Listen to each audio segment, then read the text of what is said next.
அனைவருக்கும் வணக்கம். மீண்டும் ஒரு சிந்தைக்கு விருந்தூடாக உங்கள் அனைவரையும் சந்திப்பதில் மிக்க மகிழ்ச்சி. நான் உங்கள் நேசன் எஸ்டிநாதன், ஸ்காப்ரோ, கனடாவிலிருந்து. இன்றைய சிந்தைக்கு விருந்தாக குரல் நவீனம் ST 490 திருமணம், மேரேஜ். இதயங்கள் இணைந்து உறவு பாலமாகிட இரு மனங்கள் குலைக்கும் சார்ந்து திருமணம். இதயங்கள் இணைந்து உறவு பாலமாகிட இரு மனங்கள் குலைக்கும் சார்ந்து திருமணம். Marriage is the motor that blends two hearts to become a bridge of relationship. Marriage is the motor that blends two hearts to become a bridge of relationship. ஆமாம், திருமணம் என்பது இரண்டு மனங்கள், ஆண் பெண் என்ற அந்த இருபாலார் தங்களுக்குள் ஒரு குடும்ப கட்டமைப்பை உருவாக்குவதற்காக இணைந்து கொள்ளும் ஒரு உறவு பாலம்தான் திருமணம். இந்த திருமணம் என்று சொல்லப்படுவது மானிட வர்க்கத்தில் தான் அந்த சொல்லை நாங்கள் பாவிக்கின்றோம். மற்ற இந்த உலகத்தை விட, இந்த மனிதரை விட இந்த உலகத்தில் எத்தனையோ கோடிக்கணக்கான பல்வேறு விதமான உயிர்கள் இருக்கின்றன. அவற்றிலும் ஆண்கள் பெண்கள் இருக்கின்றன. அவையும் இணைந்துதான் தங்கள் குடும்ப கட்டமைப்பை உருவாக்குகின்றன. ஆனால் மனிதனுக்கும் மற்ற விலங்குகளுக்கும் இதில் முக்கிய பல வேறுபாடுகள் உண்டு. எனவே மனிதன் பற்றிய சில கருத்தோட்டங்களை இங்கு சற்று விரிவாக பார்ப்போம். இது ஏன் அவசியம், இதற்குள் வரும் பாதிப்புகள் என்ன, இதன் மூலம் மனிதன் படும் அவஸ்தைகள் என்ன என்று பல கேள்விகள் இதில் எழும்புவதனால் இந்த திருமணம் என்றால் அடிப்படை சட்டபூர்வமாகவும் சமுதாய ரீதியாகவும் உணர்வு ரீதியாகவும் ஆண் பெண் இருபாலாருக்கு இடையில் ஏற்படும் ஒரு புனிதமான ஒரு ஒப்பந்தம். இந்த ஒப்பந்தம் சட்ட ரீதியாக செயல்படுத்தப்படுகிறது. சட்ட ரீதி இல்லாமலும் திருமணம் என்ற பந்தம் ஏற்படுத்தப்படாமல் ஆண் பெண் சேர்ந்தும் வாழுகிறார்கள் என்பது உண்மைதான். ஆனால் சட்ட ரீதியாக இந்த ஆண் பெண் கட்டமைப்பு ஒரு குடும்ப கட்டமைப்பாக அமைய வேண்டும் என்பது ஒரு முக்கியமான விஷயம்.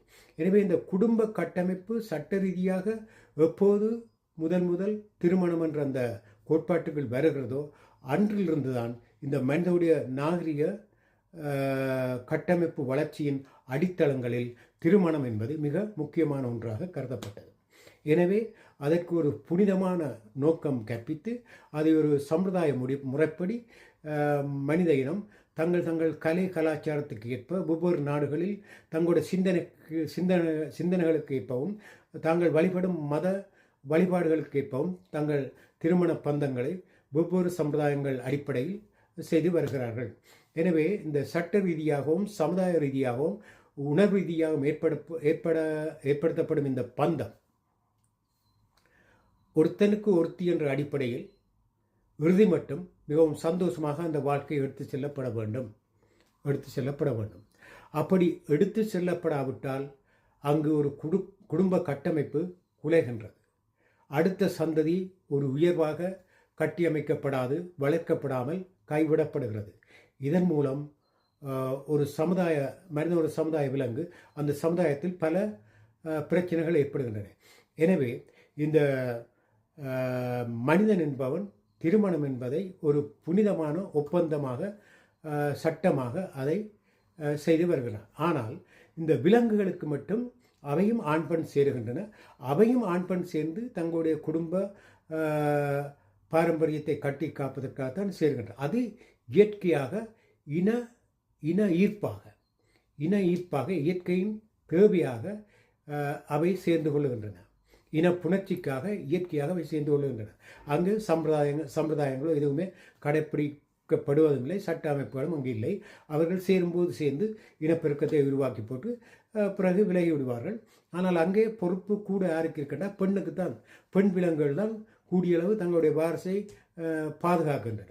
ஆண்களும் சில இடங்களில் உதவியாக இருந்தாலும் ஆண் விலங்குகளும் பெரும்பாலும் விலங்குகளில் பெண்கள் தான் தங்கள் வாரிசை மிகவும் கவனமாக பார்த்து பாதுகாத்து வளர்த்து விடுகிறார்கள். பிறகு அந்த பிள்ளைகள் அந்த குட்டிகள் வளர்ந்து தானாக போய்விடும். நாங்கள் ஏற்கனவே சொன்ன ஒரு குரல் நவீனத்திலும் அதை பற்றி சொல்லி. ஆனால் இந்த மனிதன் என்பவன் இப்படிப்பட்ட ஒரு கட்டுக்கோப்பாக ஒரு கட்டமைப்பை உருவாக்குவதற்கு முக்கிய காரணம் அவனுடைய அறிவியல் ரீதியான சிந்தனைகள் என்று சொல்லும்போது நான் கடந்த குரல் நவீனத்தில் சொன்ன மாதிரி ஏன்னா பல காரணங்கள் இருக்குது. அறிவியல் ரீதியாக அன்பு, பாசம், பந்தம் என்ற சில அந்த உணர்வுகளை பகிர்ந்து கொள்வதற்கு ஒரு கட்டமைப்பு அவசியம் என்றதை மனிதன் உணர்ந்து கொண்டான். அதே நேரத்தில் தனது வாரிசுகளை ஒரு சிறந்த ஆற்றல் உள்ளதாக வளர்த்தெடுக்க வேணுமாக இருந்தால் இருவரும் அதில் பொறுப்பாக இருக்க வேணும். ஆணும் பொறுப்பாக இருக்க வேணும், பெண்ணும் பொறுப்பாக இருக்க வேணும். ஆனால் விலங்குகளில் ஆண் பெரும்பாலும் பொறுப்பாக இருப்பதிலே பெண் தான் அந்த பொறுப்பை சுமப்பதாக நாங்கள் பெரும்பாலும் அறியக்கூடியது. எனவே இங்கே மனிதனில் ஆண்களும் அந்த பொறுப்பை ஏற்க வேணும். எனவே ஆணும் பெண்ணும் சேர்ந்து இறுதி வரை சேர்ந்து வாழும் ஒரு கட்டமைப்பு தான் இந்த திருமணம். இது சரியாக எல்லோருக்கும் அமைவது மிகவும் அரிது. இருந்தாலும் பெரும்பாலானவர்கள் திருமண பந்தத்துக்குள் வாழ்ந்துதான் இந்த உலகம் இப்போது இயங்கிக் கொண்டிருக்கிறது. அந்த திருமண பந்தம் இல்லை என்று சொன்னால், அப்படி ஒரு கட்டமைப்புக்குள் மனிதன் வாழவில்லை என்றால் இவன் விலங்குகளைப் போல்தான் வாழ்ந்திருப்பான். இங்கு ஒரு கலை கலாச்சார பண்பாடுகள் ஒன்றுமே இருக்காது. எனவே அவன் ஆடை அணிந்த மனிதனாக இன்று காட்சியளித்து இருக்க முடியாது. எனவே அந்த திருமணம் என்ற ஒரு பந்த கட்டமைப்பு ஏற்பட்டபடியினால் மனிதன் ஆடை அணிந்து தன்னை அலங்காரப்படுத்தி ஒரு வித்தியாசமான மற்ற விலங்குகளிலிருந்து மாறுபட்ட ஒரு விசேடமான விலங்கினமாக இந்த பூமியில் வாழ்ந்து கொண்டிருக்கிறான் மனுஷன் என்றால் மண்ணுக்கு ஈசன் என்றால் இறைவன். ஈசனுக்கு அடுத்ததாக மண்ணுக்கு ஈசன் தான் மனுஷன். மண் சக ஈசன் மனுஷன் என்று தமிழில் சொல்லலாம். அப்படி ஒரு கருத்தை நாங்கள் முன்வைக்கலாம். மண் ஈசன் தான் மனுஷனாக வந்தவன்னு தமிழில் எடுத்துக்கொள்ளலாம். எனவே இந்த திருமண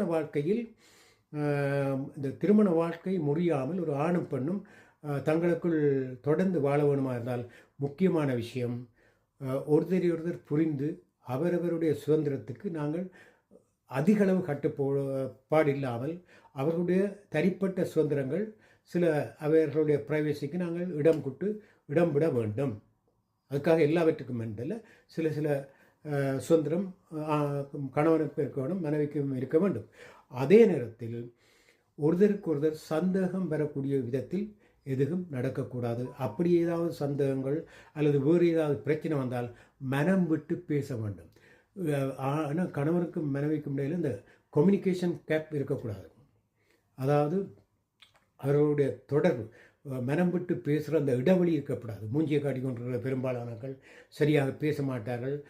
மனம் விட்டு தங்கள் பிரச்சனைகளை கதைக்க மாட்டார்கள், ஆணோ பெண்ணோ. இப்போ அதே நேரத்தில் மற்றது, ஆண்கள் பெரும்பாலும் தவறான தங்களுடைய சுயதேவைகளுக்காக சில தவறான நடத்தைகளில் ஈடுபடுவார்கள்.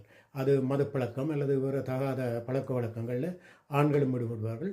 சில பெண்களும் அதில் ஈடுபடக்கூடும். ஆனால் முக்கியமாக ஆண்கள் தான் இதில் கவனிக்கணும். ஆண்கள் சரி என்றால் பெண்களும் சரியாக இருப்பார்கள் என்பதுதான் என்னுடைய கருத்தாக இருக்குது. இப்போ நாங்கள் கற்பு என்று ஒன்றை எதிர்பார்த்து தான் ஒரு பெண்ணை நாங்கள் திருமணம் செய்யும்போது அதைத்தான் அடிப்படையாக நாங்கள் மனதில் வைத்திருப்போம்.